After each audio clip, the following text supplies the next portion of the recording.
BBC বাংলার সান্ধ্য অধিবেশন প্রবাহতে আপনাদের স্বাগত। আজ আপনাদের সাথে লন্ডন স্টুডিও থেকে আছি মানসী বড়ুয়া। বাংলাদেশের সর্বশেষ গুরুত্বপূর্ণ আপডেট সংবাদ আপনাকে স্বাগত। শুরুতেই সংবাদ শিরোনাম, পরে বিস্তারিত। প্রথমেই জানাবো আমাদের হাতে থাকা সর্বশেষ গুরুত্বপূর্ণ সবথেকে তাজা আপডেট সংবাদ। মোদির পোস্টে ভারতের বিজয় দিবস, একবারও উল্লেখ নেই বাংলাদেশের নাম। পাকিস্তানি হানাদার বাহিনীর বিরুদ্ধে 9 মাসের সশস্ত্র সংগ্রামের মাধ্যমে স্বাধীনতা অর্জন করে বাংলাদেশ। যুদ্ধের শেষ পর্যায়ে ভারতীয় সেনাবাহিনী এই সংগ্রামে যুক্ত হয়। সে কারণে ভারত 16 ডিসেম্বরকে নিজেদের বিজয় দিবস হিসেবে পালন করে। তবে ঐতিহাসিক বাস্তবতা হল মূল বিজয় ছিল বাংলাদেশেরই, কারণ এই দিনেই বাংলাদেশ তার কাঙ্ক্ষিত স্বাধীনতা অর্জন করে।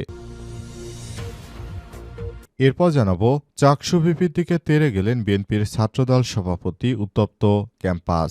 বিজয় দিবসের আলোচনা সভায় চট্টগ্রাম বিশ্ববিদ্যালয় কেন্দ্রীয় ছাত্র সংসদ চাকসু ভিপি ইব্রাহিম হোসেন রনির বক্তব্য দেওয়ার সময় তার দিকে তেড়ে যান চবি শাখা ছাত্রদল সভাপতি আলাউদ্দিন মোহসিন ও সংগঠনটির কয়েকজন দুষ্কৃতকারী নেতা। এদিকে বিজয় দিবসের অনুষ্ঠানে বিএনপি জামাত সংঘর্ষ, আহত 20। ভোলার দৌলতখানে বিজয় দিবস অনুষ্ঠানে চেয়ারে বসা নিয়ে বিএনপি ও জামাতের নেতাকর্মীদের মধ্যে সংঘর্ষ হয়। এই ঘটনায় অন্তত 20 জন আহত হয়েছে। আজ উপজেলা প্রশাসনের উদ্যোগে দৌলতখান স্টেডিয়ামে বিজয় দিবস উপলক্ষে আলোচনা সভা এবং অনন্য কর্মসূচির আয়োজন করা হয়েছে।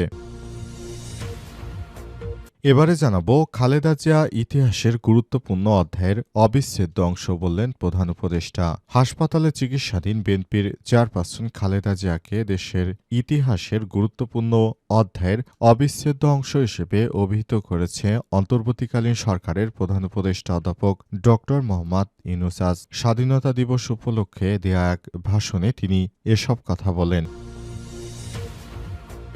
এবং সর্বশেষ জানাবো, 9 কোটি 20 লক্ষ রুপিতে কলকাতায় মুস্তাফিজুর রহমান। আইপিএলের নিলামে বাংলাদেশের পেসার মুস্তাফিজুর রহমানকে নিয়ে রীতিমতো যুদ্ধ শুরু হয়েছে। আর সেই যুদ্ধে শেষ পর্যন্ত কলকাতা নাইট রাইডার্স কেকেআর জয়ী হয়েছে। দিল্লির পর এবার কলকাতার ঠিকানা হলো মুস্তাফিজের। টাইগার পেসারকে দলে ফেরাতে 9 কোটি 20 লাখ রুপি খরচ করেছে 3 বারের চ্যাম্পিয়ন শাহরুখ খানের দল। প্রিয় দর্শক, এতক্ষণ শুনছিলেন সংবাদ শিরোনাম, এবারে বিস্তারিত। তবে তার আগে বন্ধুরা, অনুরোধ থাকবে এই সংবাদটিতে একটি লাইক দিন।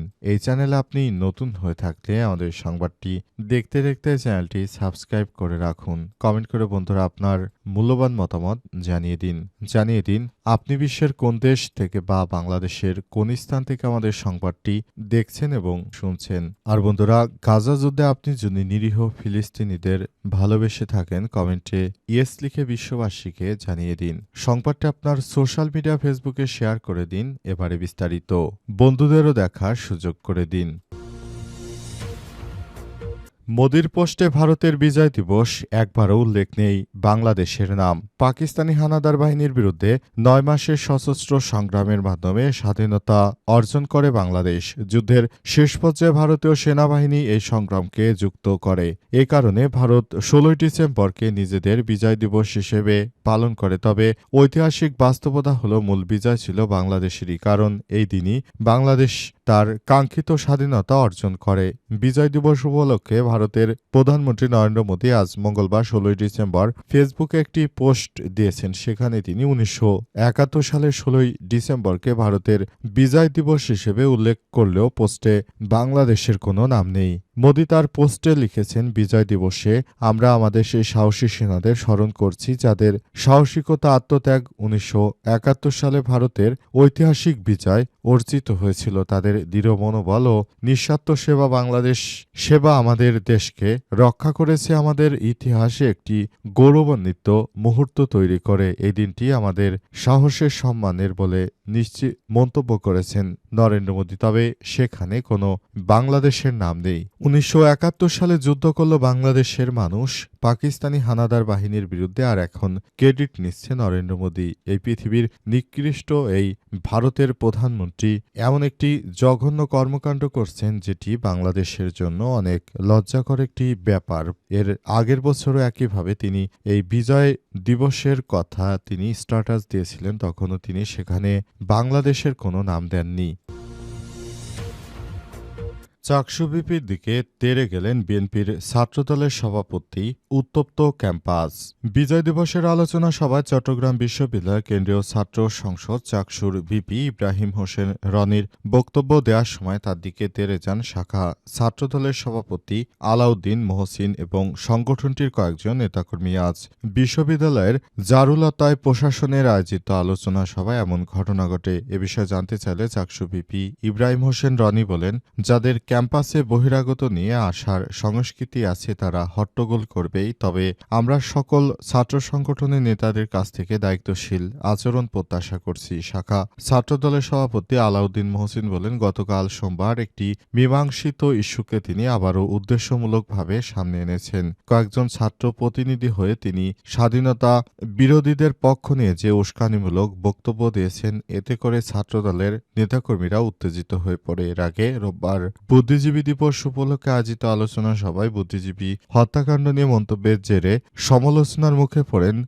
উপাচার্য একাডেমিক অধ্যাপক ড মোহাম্মদ শামীম উদ্দিন খান। বিশেষ অতিথির বক্তব্যে তিনি বলেন, ১৯৭১ সালে ১৪ ডিসেম্বর বুদ্ধিজীবী হত্যা ছিল একটি আন্তর্জাতিক ষড়যন্ত্রের অংশ। এদেশকে অন্য একটি দেশের করদরাজ্যে পরিণত করার লক্ষ্যে বাংলাদেশে বুদ্ধিজীবীদের এই হত্যাকাণ্ডের ঘটনা ঘটানো হয়েছিল বলে তারা মন্তব্য করেছেন এবং এই ঘটনার কারণে বাংলাদেশের পুরো সিস্টেমটি কলাপস করে এবং যারা মূলত বাংলাদেশকে রিপ্রেজেন্ট করবে তারাই দেশটাকে সুন্দরভাবে সাজাবে। কিন্তু দুঃখের বিষয় যে বাংলাদেশে সেটি হতে দেয়নি একটি রাষ্ট্র। তারা বাংলাদেশকে তাদের একটি অঙ্গরাজ্যে পরিণত করার জন্য যে অপচেষ্টা করেছিল সে বিষয়টি আসলে হয়েছে এবং পুরো বাংলাদেশটাকে তারা সেভাবেই পরিচালিত করতে চায় যেভাবে তাদের সুবিধা হবে। বিগত সময় একটি স্বৈরাচারী সরকারকে তারা ক্ষমতায় বসিয়ে বাংলাদেশকে বিষয়গুলো নিয়ে তারা এক পক্ষপাতিত্ব করেছে, কখনো দেশের মানুষের পাশে দাঁড়িয়েছে তারা পুরোপুরি একটি রাজনৈতিক এজেন্টের পক্ষে। বিজয় দিবসের অনুষ্ঠানে বিএনপি জামাত সংঘর্ষ, আহত ২০।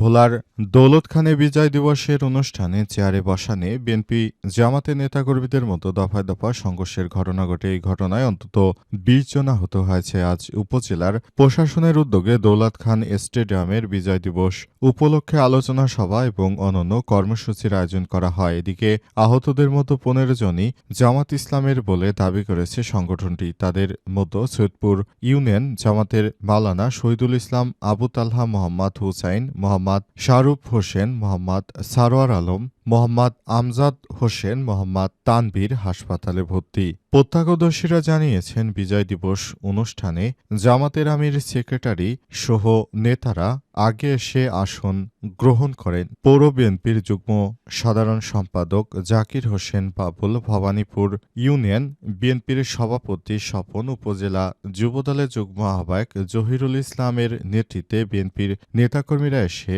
আসন খালি না দেখে বিব্রত হন। এ সময় কর্মীদের একটি অংশ রাজাকারেরা বিজয় দিবস অনুষ্ঠানে আসবে কেন এমন উস্কানিমূলক বক্তব্য দিয়ে হামলা শুরু করে। এতে ঘটনাস্থলে বিশৃঙ্খল পরিস্থিতি তৈরি হয়। বিএনপি এখন নতুন করে আওয়ামী লীগের দায়িত্ব নিয়েছে। তারা রাজাকার ট্যাগ দিয়ে নানারকম ষড়যন্ত্র করছে। তবে জামাত ইসলাম আসলে সমস্ত রাজনৈতিক দলদেরকে নিয়ে বিজয় দিবস পালন করতে চায়। খালেদা জিয়া ইতিহাসের গুরুত্বপূর্ণ অধ্যায়ের অবিচ্ছেদ্য অংশ বললেন প্রধান উপদেষ্টা। হাসপাতালে চিকিৎসাধীন বিএনপির চেয়ারপারসন খালেদা জিয়াকে দেশের ইতিহাসের গুরুত্বপূর্ণ অধ্যায়ের অবিচ্ছেদ্য অংশ হিসেবে অভিহিত করেছে অন্তর্বর্তীকালীন সরকারের প্রধান উপদেষ্টা অধ্যাপক ড মোহাম্মদ ইউনূস। আজ বিজয় দিবসে জাতির উদ্দেশ্যে এক ভাষণে অন্তর্বর্তীকালীন সরকারের প্রধান উপদেষ্টা প্রফেসর ড মোহাম্মদ ইউনূসের সরকার এসব বিষয়ে মন্তব্য করেছেন। তিনি বলেন, বাংলাদেশটাকে আমরা নানাভাবে বাংলাদেশ বাংলাদেশে আমরা কাজ করতে গিয়ে সমস্যার সম্মুখীন হয়েছি, অনেক বিপাকে পড়েছি। তবে বলতে চাই, আমরা বাংলাদেশটাকে সুন্দরভাবে সাজিয়ে গুছিয়ে তুলব। এর আগে খালেদা জিয়া বাংলাদেশের জন্য অনেক কাজ করেছেন। তিনি একজন মহিয়সী নারী। তিনি বাংলাদেশের বর্তমানে ভেরি ইম্পর্টেন্ট পারসন এবং তাকে এসএসএফ দিয়ে সর্বোচ্চ নিরাপত্তা দিচ্ছে অন্তর্বর্তীকালীন সরকারের প্রধান উপদেষ্টা প্রফেসর ডক্টর মোহাম্মদ ইউনূস এবং তাকে নিরাপত্তা দিয়ে নতুন করে বাংলাদেশে সবকিছু দেখা হচ্ছে। এ সময় অন্তর্বর্তীকালীন সরকারের প্রধান উপদেষ্টা জাতির উদ্দেশ্যে দেয়া ভাষণে আগামী জাতীয় সংসদ নির্বাচন এবং অন্তর্বর্তীকালীন সরকারের বিভিন্ন অগ্রগতির বিষয় নিয়ে কথা বলেন। এ সময় তিনি বলেছেন, বিএনপির চেয়ারপারসন বেগম খালেদা জিয়া তিনি বাংলাদেশের সংকটময় সময়ে তিনি দেশের নেতৃত্ব গ্রহণ করেছিলেন, যেটা দেশের জন্য অত্যন্ত গুরুত্বপূর্ণ একটি অধ্যায় হয়ে রয়েছে। তার নেতৃত্বের কারণে বাংলাদেশ এখনও টিকে আছে এবং বাংলাদেশটা আমরা সোনার বাংলায় যেন রূপান্তরিত করতে পারি, সেই ব্যাপারটি আমাদের অবশ্যই আরও বেশি কাজ করতে হবে। অন্তর্বর্তীকালীন সরকারের প্রধান উপদেষ্টা আরও জানিয়েছেন, নতুন বাংলাদেশ গড়ে তোলার ক্ষেত্রে বিভিন্নভাবে সমস্যার সম্মুখীন হয়েছি, কিন্তু কখনোই পিছপা হয়নি।